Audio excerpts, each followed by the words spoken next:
the prophets of a brave new world, captains of industry, have visions grand and great designs, but none have room for me. They see a world where everyone is rich and smart and young, but if I live to see such things, too late for me they come. In recent months, more than 1 million people, most of them young, have protested against a new economic order called globalization. This represents one of the greatest popular movements since the 1960s. Surely never before has the human race enjoyed such amazing capacity to create wealth and reduce poverty. Yet never before has the gulf between rich and poor been so vast and inequality so widespread. The facts of globalization are revealing. A small group of powerful individuals are now richer than most of the population of Africa. Just 200 giant corporations dominate 1/4 of the world's economic activity. General Motors is now bigger than Denmark. Ford is bigger than South Africa.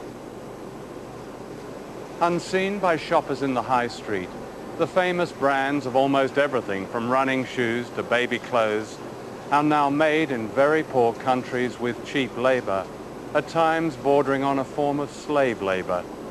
Tiger Woods, the golfer, is paid more money to promote Nike than most of the entire workforce actually making Nike products here in Indonesia. Is this the global village we are told is our future? Or is it merely an old project that used to be run by the divine right of kings and is now run by the divine right of multinational corporations and by the financial institutions and governments that back them? This film is about these new rulers of the world, and especially their impact on one country, Indonesia.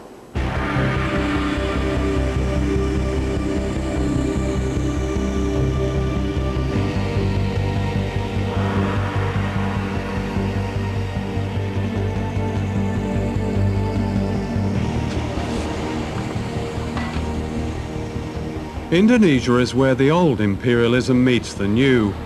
This is a country that should not be poor. It's rich in almost everything. Mountains of copper and gold, oil, timber, and the skills and labor of its people.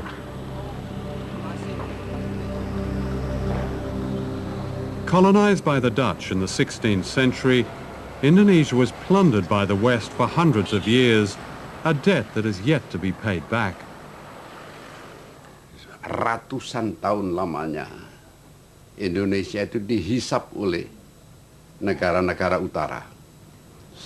Bukan hanya Indonesia, semua negara-negara kulit berwarna. Sehingga Barat menjadi kuat, menjadi makmur, menguasai keuangan dan perdagangan sampai sekarang. Nah, sekarang didikte oleh IMF, oleh Bank Dunia. Negeri yang begini kaya diubah menjadi negara pengemis sekarang, Indonesia. Karena tidak adanya karakter pada elit.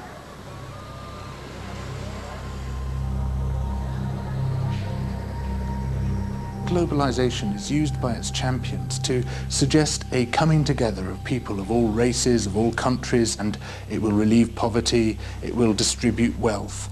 What we're actually seeing is precisely the opposite processes in train, that the poor are becoming markedly poorer, while the very wealthy are becoming staggeringly wealthy. And here are some of the staggeringly wealthy. This is a wedding in Jakarta of the Indonesian elite. Two merchant families are being united. 4 years ago, the World Bank called Indonesia a dynamic economic success, a model pupil of the global economy.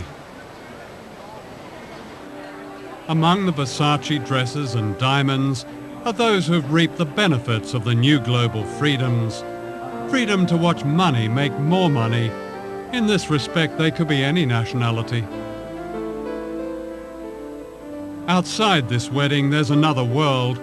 In Indonesia, as many as 70 million people live in extreme poverty.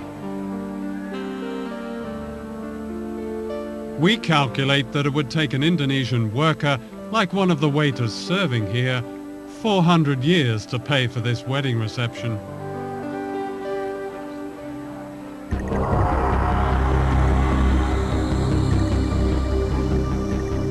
Less than 5 miles away is the backyard of the global economy, the site of the dynamic success you don't see. This is a labour camp that's home to workers who make the clothes we buy in the high streets and shopping malls. This is the human price paid for our fashionable trainers, our smart shirts, our jeans with a tag that says, "Made in Indonesia." Young people living here who make the famous brands are paid on average the equivalent of 72 pence a day, about $1. That's the legal minimum wage in Indonesia. According to the Indonesian government, it's just over half a living wage.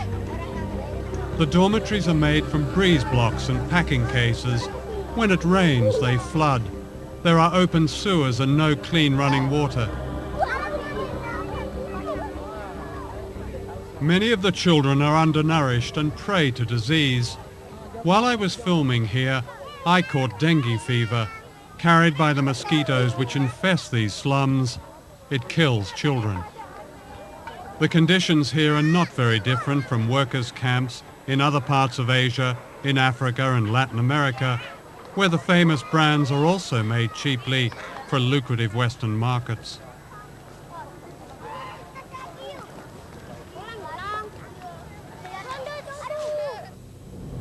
And this is where they work, in what is called an economic processing zone, which means a vast area of sweatshops. The factories may look modern, but once you step inside, you feel the claustrophobia of the workers, the sheer frenzy of their production, and you see their fatigue. John Pilgers. Posing as fashion buyers, we film secretly in this factory.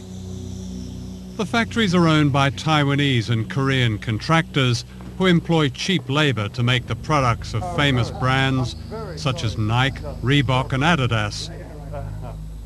We looked at one famous brand, Gap. The working conditions we found are by no means the worst. So you do Gap, of course. You do lots of Gap. And I mean the quality control of Gap, I think, is excellent. In the future, We found more than 1,000 mostly young women working crowded together under the glare of strip lighting in temperatures that can reach 40 degrees centigrade. The only air conditioning is upstairs where the bosses are. Working hours can vary and can be increased dramatically when an urgent export order has to be met. We surveyed 5 factories regarded as typical, and I interviewed workers from all over Jakarta. You work a 24-hour shift with just a couple of breaks, and then 2 hours later you start another shift. So in effect you work a 36-hour shift. Saya kerja long shift tuh dari jam 7.30 sampai pagi lagi 7.30, pas terakhirnya sore jam 18.30. Are you given any choice? Nggak bisa. What would happen if you refused to do this 24-hour shift? Ya mungkin ada hukuman, tapi belum pernah menolak sih. Jadi takut aja. On these long 24-hour shifts, do you recall what labels you were packing? Kebanyakan Gap sama Olive. Do any of the people from the Gap company ever visit your factory? Sering. Do they ever ask you about or investigate the working conditions, your working conditions? Dulu pernah ada tuh, tapi di personal itu anaknya tuh udah dikontak duluan gitu, udah nggak boleh ngomong yang salah gitu. Harus sesuai omongan dari personalia. What did they tell you to say? Ya misalkan nggak bilang lembur longsip, terus pokoknya tidak boleh membuka rahasia perusahaan, tidak boleh menjelek-jelekan perusahaan. This is what the Gap company calls a code of conduct. In response to criticism, famous global brands like Gap have come up with these codes. They say the idea is to set standards and protect workers, but how effectively is it enforced? You have to come to Indonesia to really realize what codes of conduct means, and that it is almost useless to exercise or to implement code of conduct here in this country, because this government is always campaigning cheap labor here in Indonesia to attract the foreign investment, and codes of conduct cannot do anything about that. And because Indonesian workers is already very poor, and the rate of unemployment here is very, very high, so that people will work whatever kind of work they have, or how much they paid, they will still work. The Gap company stipulates a maximum working week of 60 hours. It says workers may refuse overtime without any threat of penalty. Are there people who do extraordinary shifts, like much more than 12 hours, even up to 24 hours? Ada kemarin QC juga ya, finishing itu dari jam 8 sampai jam 12 malam. Dari jam 12 malam karena dengan alasan ini mesti diekspor. Kondisi mereka berdiri dari jam 8 sampai jam 12 itu berdiri, nggak ada duduk. 16 hours standing. Iya. Is that common? Kalau ekspor yang ini, ekspor harus selesai targetannya tanggal sekian, mesti. Is the Gap code of conduct displayed in the factory? Pasang sama sekali, bahkan peraturan perusahaan pun tidak ada yang dipasang di tingkatan pabrik. Nggak ada. Nggak usah kode etik. Peraturan di dalam perusahaan itu nggak pernah dilihatin dengan kami, apalagi kode etik dari suatu barang. These boxer shorts were made in one of the factories we investigated. Before we left London, we bought a pair at a Gap store in Oxford Street for £8. Out of that £8, an Indonesian worker gets less than 4 pence. It's the same for running shoes that sell here for £100. Out of that £100, a worker gets around 40 pence. That wouldn't even buy the laces. Ya kami kaget, benar-benar ya. Oh ternyata kami dalam satu celana ini kami bisa menguntungkan pengusaha begitu banyak, apalagi ribuan celana. Sehari minimal kami harus menghasilkan 3.000 celana. Itu minimal. Last year, the chief executive of Gap earned more than $5.5 million. The profits of Gap were $1.38 billion, and this is typical of many companies. In order to protect the workers in this film, we have not named the factories we investigated.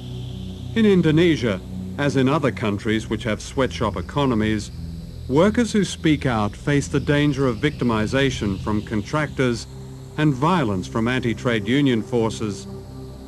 Dari, a trade union leader, was herself imprisoned and tortured. Codes of conduct must be monitored by trade unions. How could you monitor codes of conduct if trade unions is still weak, if the police is surrounding their activists, and if they're facing repression whenever they operate? We asked the Gap company for an interview, but they declined, saying it was unfair not to identify the factories as they couldn't verify our evidence. We sent them a list of questions, and they supplied this statement. Gap says it employs one of the most comprehensive factory monitoring programs in their industry. For some manufacturers, our standards are too tough, and we refuse to do business with them. We prefer to work with them to fix the problem. We can't force them to comply. One of the things that we can do to take action in support of better conditions for people in developing countries is, when we buy anything, ask the retailer where this product comes from, under what conditions it's produced. Write to the company that made the product and say you want assurances that this comes from a factory that treats its workers well, that gives its workers rights to be able to form trade unions, etc. And these are some very basic ways in which we can act as informed consumers. I'm not afraid to bend my back. I'm not afraid of dirt. But how I fear the things I do for lack of honest work.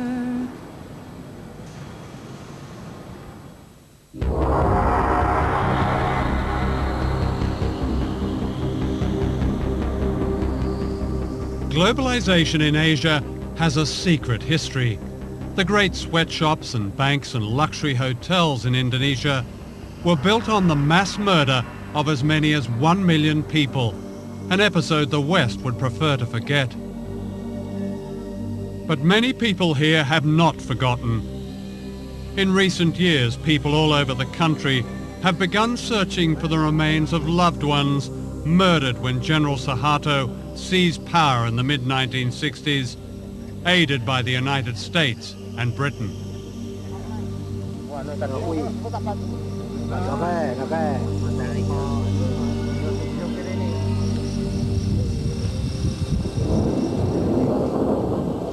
Until recently, the truth of this episode has remained so secret that this is the only known photograph of the atrocities.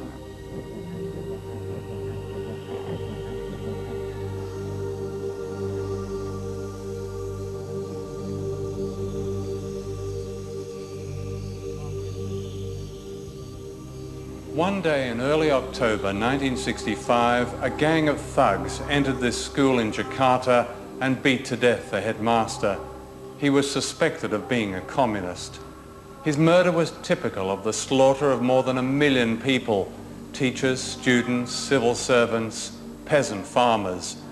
Described by the CIA as one of the worst mass murders of the 20th century, the origins of this terrible episode have been covered in mystery. Certainly it brought to power General Suharto. But what is now emerging is the extent to which he was secretly backed by the United States and Britain and by Western business leaders. Within a year of the bloodbath, Indonesia's economy was effectively redesigned in America, giving the West access to vast mineral wealth, markets and cheap labor, what President Nixon called the greatest prize in Asia.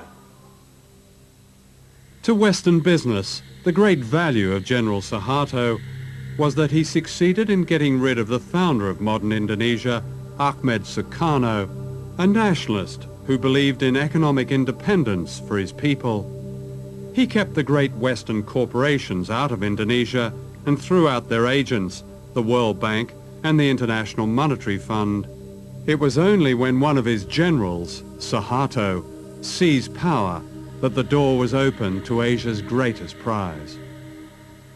When the Suharto regime came in after the putsch, they were able to make a lot of the fact that they were calling the IMF and the World Bank back in. They were going to rescue them, you see, and British propaganda in particular made a lot of this. You know, the IMF was decent, and it was going to bring order, and everything was going to be lovely in the Indonesian garden. And as I say, a British diplomat still alive has said to me that was very much a part of the deal. Britain and the United States secretly conspired to back General Suharto. The American ambassador assured him that the US government is generally sympathetic with and admiring of what the army is doing.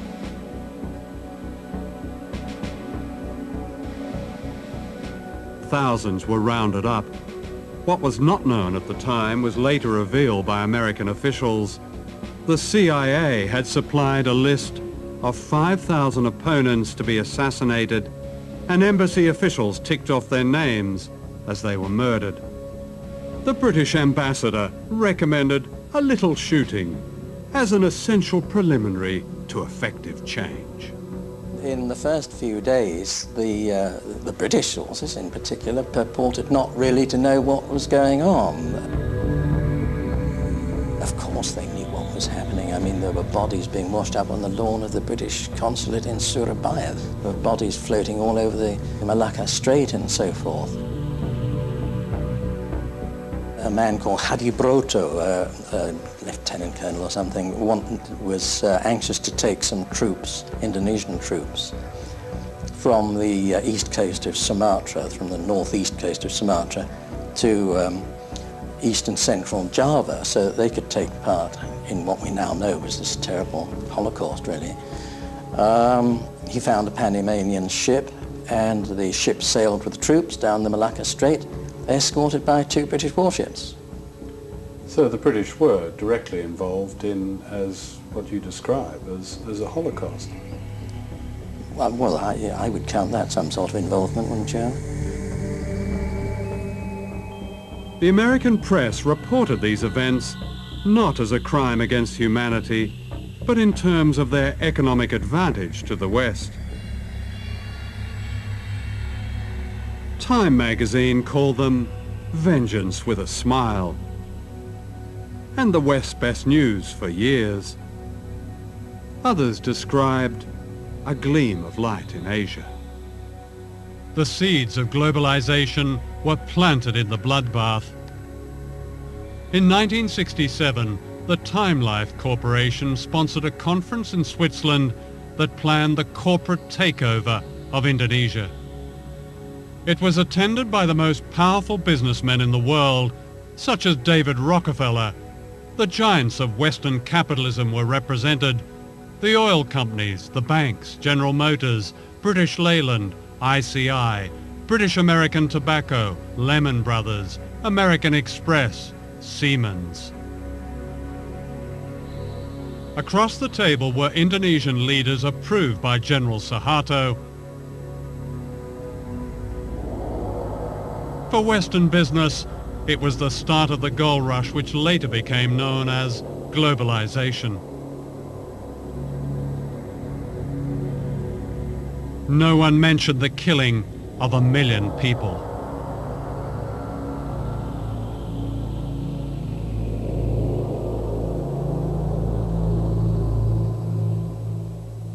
I've never, ever heard of a situation like this for any country, where global capital essentially holds a meeting with state and hammers out the conditions of their own entry into the country. The conference went on for 3 days. The first day was when the Indonesians spoke and essentially made their case. They divided into 5 different sections on the second day.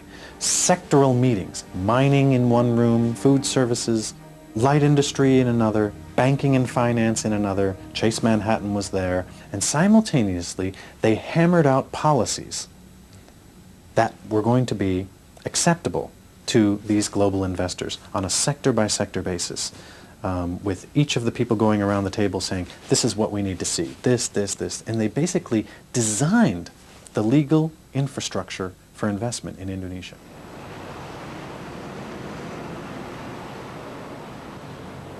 Was the foreign business community here aware that they were dealing not just with a corrupt, nepotistic dictatorship, but also with a mass murderer?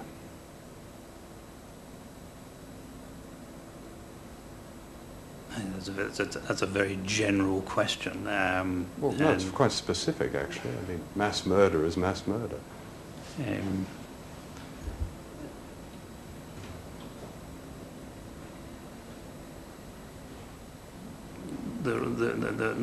The fact that many people have died in Indonesia in unfortunate, tragic circumstances at the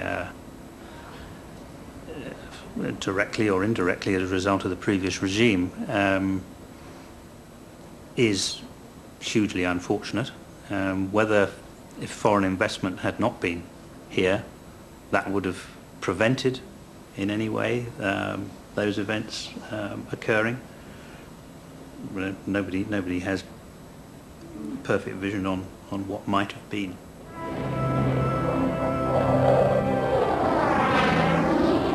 Globalization began in Britain in the 1980s when Margaret Thatcher dismantled much of manufacturing and poured millions of pounds into building up the arms industry.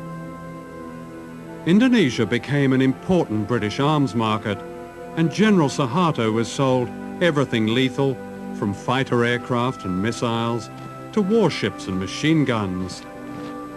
Unknown to the British public, millions of pounds went to the dictator in export credits. In other words, a large part of his arms bill was paid by the British taxpayer. So important was Suharto as a business partner that the mass murderer was welcomed to London by the Queen.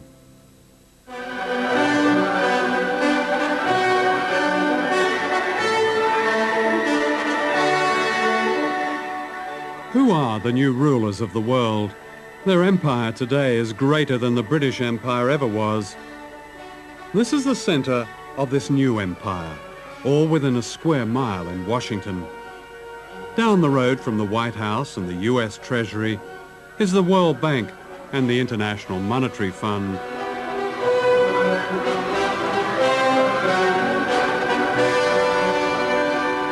These two bodies are the agents of the richest countries on earth, especially the United States. The World Bank and the IMF were set up near the end of World War II to rebuild the economies of Europe. Later, they began offering loans to poor countries, but only if they privatized their economies and allowed Western corporations free access to their raw materials and markets.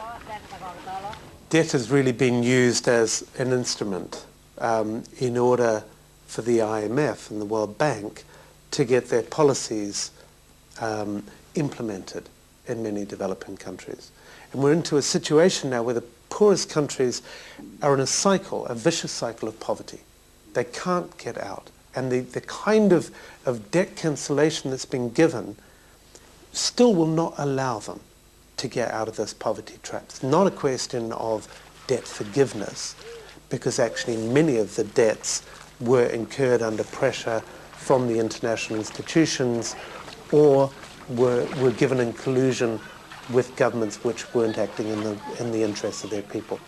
Let me ask you, do you know the difference between Tanzania and Goldman Sachs? Tanzania is a country that has a gross national product of $2.2 billion and shares it between 25 million people. Goldman Sachs is an investment firm which has annual profits of $2.2 billion and shares them among 161 partners. That's the world we're living in now.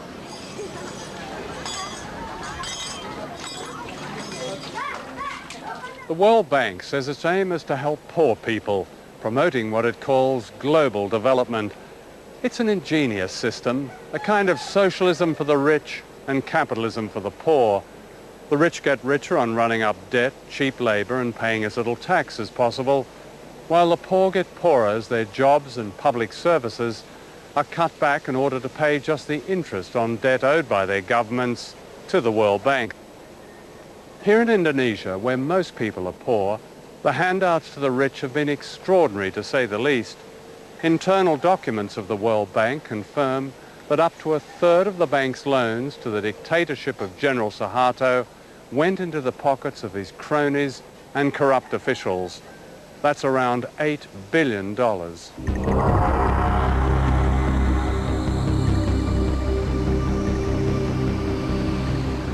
Globalization means that capital, big money, can be moved anywhere at any time without warning.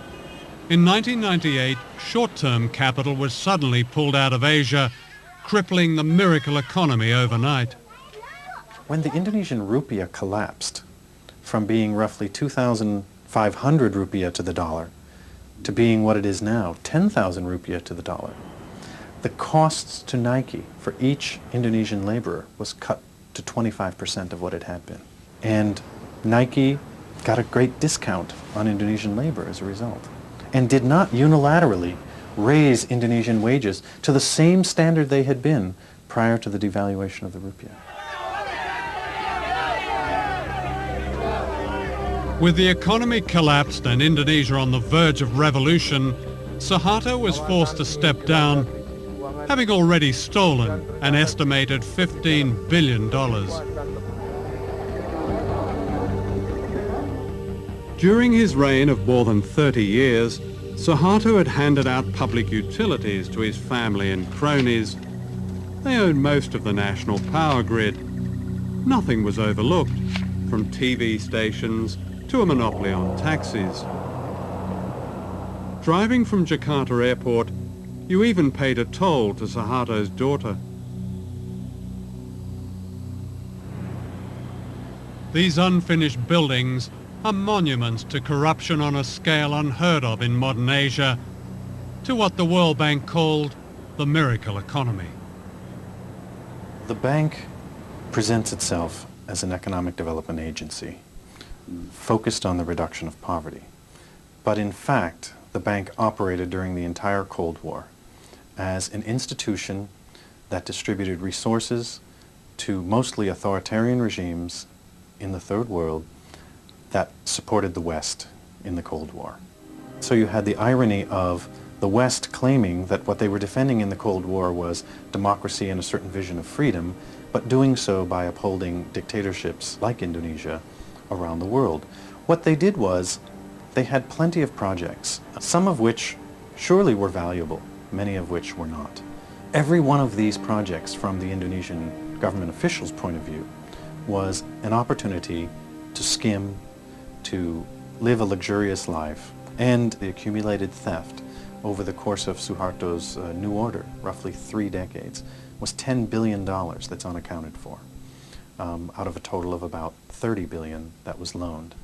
And when I said to the Auditor General of the World Bank, what if a group of Indonesian citizens or even the government were to challenge the World Bank in the World Court over this loss of money? The citizens who bear the burden of this debt never got the money. Why should it still sit on their shoulders to be repaid? And his response was, we would be bankrupted. And I said, why? He said, because this has gone on the world over. I went to Washington to interview the chief economist of the World Bank, Nicholas Stern. I asked him to explain how almost 30% of World Bank loans to Indonesia had been lost or stolen.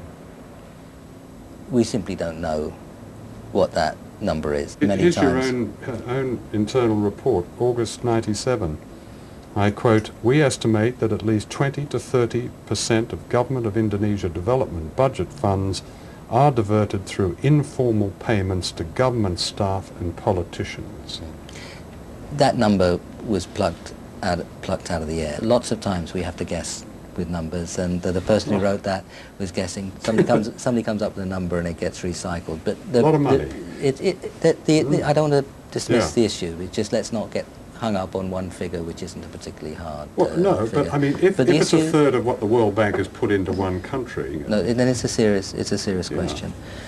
When you have a loan, there's a lender and a borrower, and they share the responsibility in some way. There's a strong case that has been made by people who've seen this evidence that the World Bank was duped by the Suharto regime, claiming that poverty had dropped to 30 million, and in fact poverty was around about 60 million. Let's talk about the harder figures. The income poverty figures are always the most difficult ones to get your hands on. But I think the illiteracy figures in the infant mortality figures are in this case probably more reliable. And there was some progress during that 30-year period, significant progress, I mean cutting illiteracy by half and so on. That's a very important step forward, so let's not lose sight of that. In 97, the World Bank described the economy under Suharto in a famous report as absolutely dynamic, doing everything right, terrific, brilliant. You know, by that time the whole Asian thing had already started to collapse. It wasn't until the following year that the World Bank, for the first time in 30 years, had anything to say about a regime that is guilty of mass murder. Why was there such a silence that seemed to a lot of people simply to be complicity with this murderous dictatorship? I think if we look back on our analysis of the economy and the politics at the time, we got a number of things wrong, and we have to understand that. We're going to get things wrong again. Not so many people called the Asian crisis before it happened. We failed along with That's your job, though, isn't it? You're all economists with fantastic degrees and brilliant backgrounds, and how can you get it that wrong? We're going to get it wrong some of the time. I think non-economists get it wrong a lot more often than economists. But this isn't a precise game, and there are going to be a number of occasions in the future where we get things wrong too. So globalization creates debts, and debt creates misery, creates unemployment, creates the crisis, creates privatization, a lot of states' enterprise being privatized. So people will have to pay more to have an access for instance, like health, education. So it's not natural. Debt is not natural. It's designed. So in effect, the money stolen by the Suharto family is being repaid. Yeah. By us, by the children.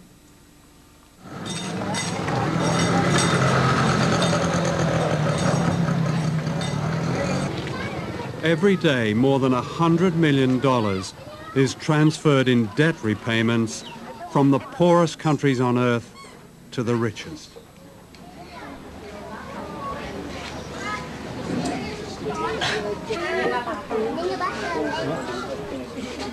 The poverty of families like this is paying off Indonesia's huge debt. The conditions of the IMF's latest loan include a reduction in subsidies on certain fuel and food. Half this man's monthly wage of less than £40 goes on medical treatment for his children who suffer from a serious blood disorder. As prices go up, he cannot even afford the special drugs that keep them alive. Keadaan anak saya yaitu yang pertama dia menderita sakit. Jadi tiap bulan dia harus transfusi darah. Jadi kalau seandainya nggak transfusi darah, dia tiap akhir bulan itu pucat kayak sekarang contohnya. Bibirnya udah pada putih dua-duanya. Jadi akhir bulan itu mesti harus transfusi darah. Itu udah pasti. Pusingnya bukan kepalang. Ya kalau seandainya saya sakit gitu nggak bisa masuk kerja, ya udah apa boleh buat. Paling kita bisa cari pinjaman buat berobat anak gitu. Nanti setelah kita kerja lagi baru kita bayar gitu. Kita cicil. Udah mandi kok masih. Kalau seandainya gitu ya, barang-barang naik, sedangkan UMR gaji gitu naiknya nggak seberapa, ya kita otomatis ya kita serahin diri sama Tuhan aja dah. Mungkin yang jelas mungkin berobat pun kayaknya nggak bisa. Jadi kita pasrah apa adanya. Sebab gimana kalau kita paksain untuk harusnya setiap pagi anak-anak kasih teh manis, sekarang enggak. Susu juga enggak. Ya paling kita bisanya teriak sama pemerintah, ikut lewat FNPBI begitu. Kita tuntut pemerintah dengan supaya naikin UMR 100%. Yang penting sekarang kan alhamdulillah bisa ketemu buat berobat. Biar walaupun kita makan pakai ikan asin, tapi udah alhamdulillah. In the global economy, one American corporation dominates the world trade in food grains, while almost half the world's population, like this family, attempt to live on less than $2 a day.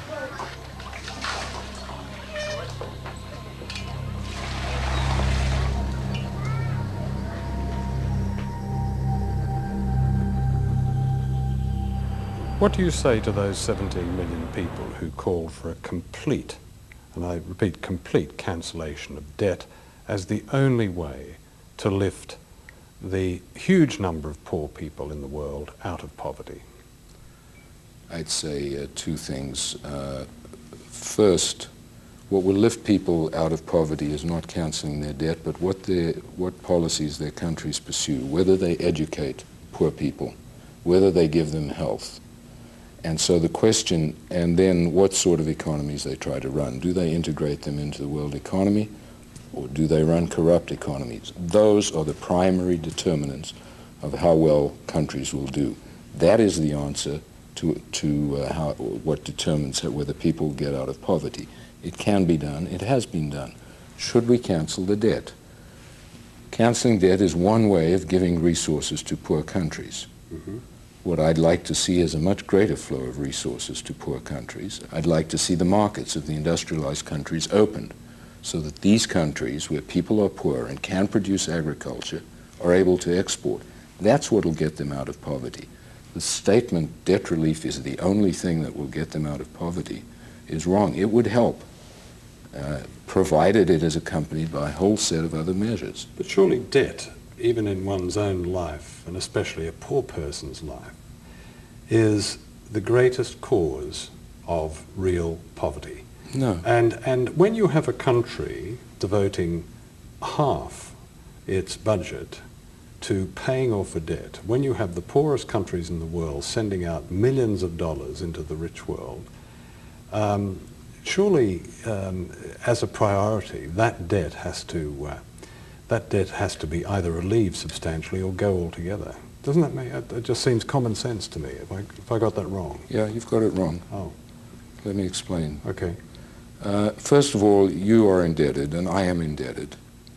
And I would not be better off if I was somebody to come and cancel my debt, because I'd never be able to borrow again.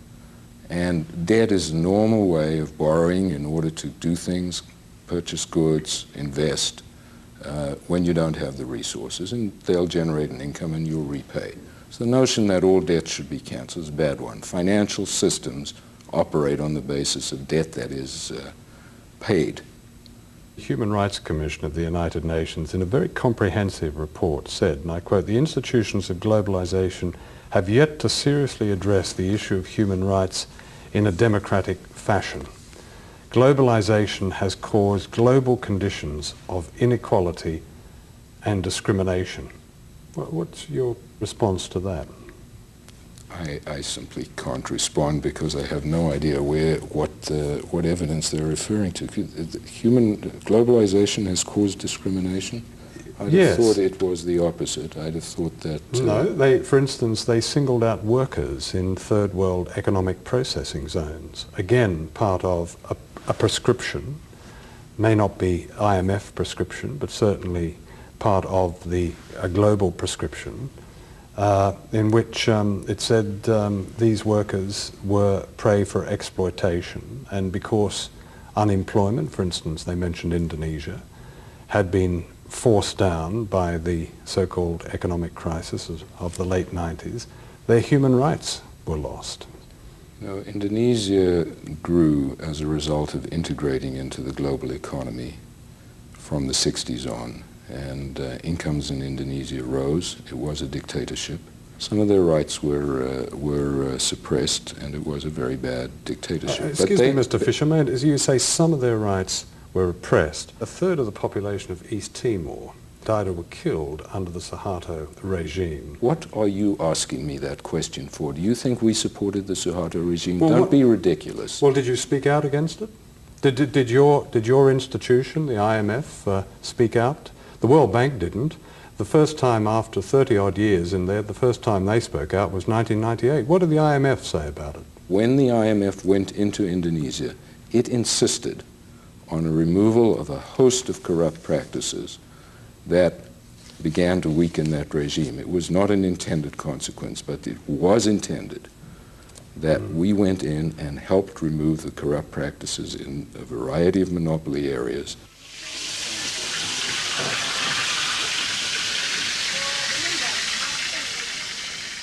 And because now the government, as recommended by the IMF, has already cutting off a lot of subsidies, not only oil and electricity, but also water and education and subsidies and agriculture. So it means that the workers, if they have sons or daughters, they have to pay more if they want to put their children to school. Before, of course, people eat 3 meals a day, but now they have to also make efficiency. So they eat, instead of 3, they eat twice a day, and or they reduce the quality of the food. So that's why maybe the level of productivity is getting lower, because people are getting poor and getting tired, and if you are tired, you cannot work properly.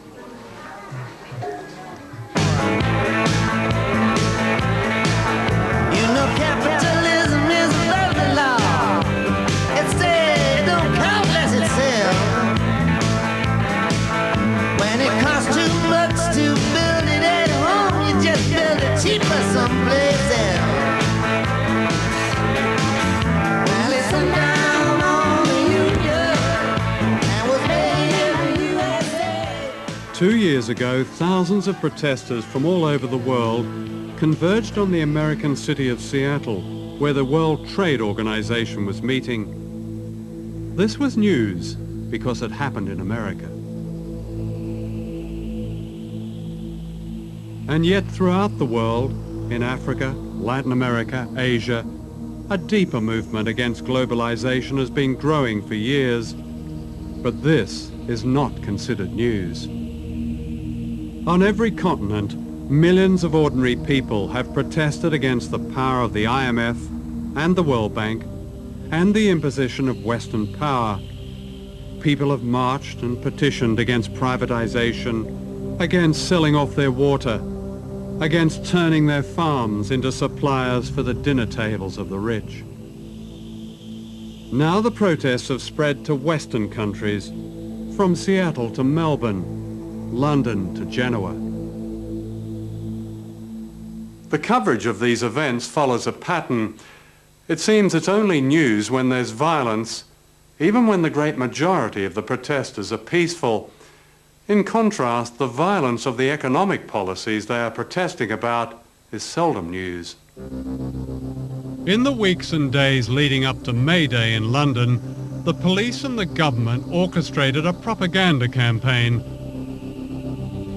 The aim clearly was to alienate the public from the demonstrators by representing them collectively as violent and by suppressing the very issues that have public support. The limits of tolerance are passed when protesters, in the name of some spurious cause, seek to inflict fear, terror, violence and criminal damage on our people and property. To Tony Blair, the rich getting richer and the poor getting poorer is a spurious cause. When May Day came, 6,000 police turned part of London's West End into a giant detention camp. I think the issue of violence, which we're constantly asked about, is our main way in. I think that the key to these things is actually getting mass amounts of people involved, because the media will put one point of view across time and time again, you know, the mindless hooligan side. But when you think about the mass redundancies, the poverty, the starvation, the literal raping of a country through third world debt and what have you, that is violence on a huge scale. It's genocide.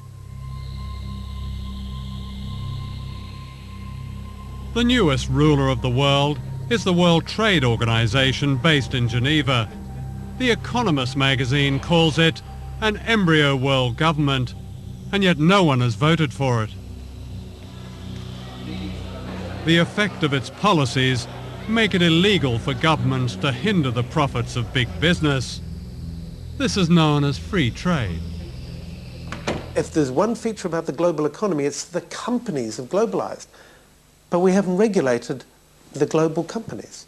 And that's the change that we've got to put into this international system if we're ever going to get rules that are fairer to workers, fairer to the world's poor, fairer to all of those who are affected by this international production system. People can't stand by, they can't be spectators when we're faced with forces like this. they join this movement and the movement starts to gather momentum. Already we've had some extraordinary successes. We managed to stop the implementation of a crazy idea called the Multilateral Agreement on Investment, which would have allowed corporations to sue governments for the removal of any law which they didn't like. Now that was being promoted, that idea, by the 29 most powerful countries on earth.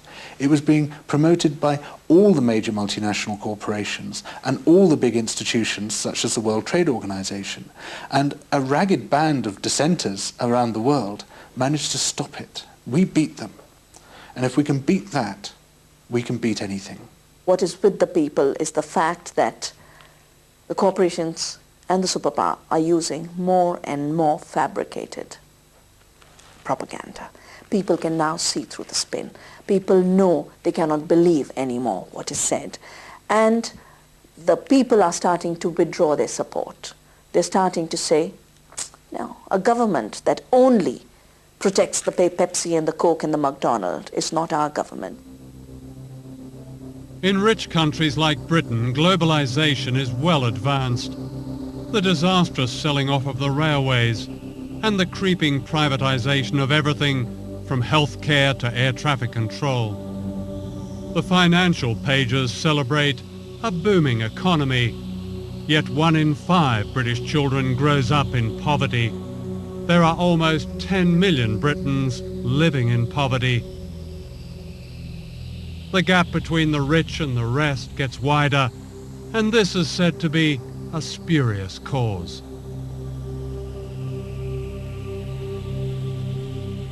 All over the world, millions of ordinary people are asking why they have no say in decisions that bring hardship to their lives. They don't accept the view of President Bush and Prime Minister Blair that there's no other way. In Britain, the fact that only 25% of the electorate voted for the Blair government is part of this great unease. Why, people ask, should we accept a system of winners and losers, a system that puts a dollar sign on every public service and almost every human value? Why not abolish the World Bank and the IMF and the World Trade Organization and replace them with genuine trade and development institutions that are democratically accountable? And why not cancel a debt that condemns nations like Indonesia to poverty and disease? These are dangerous times. The one superpower left in the world has made its ambitions clear. This is a document of the United States Space Command. It says, the globalization of the world economy will continue with a widening between haves and have-nots. It says only military dominance will protect America's commercial interests. Why should we accept this? Why should our children have to face these divisions and dangers? None of them is God-given. All of them can be changed.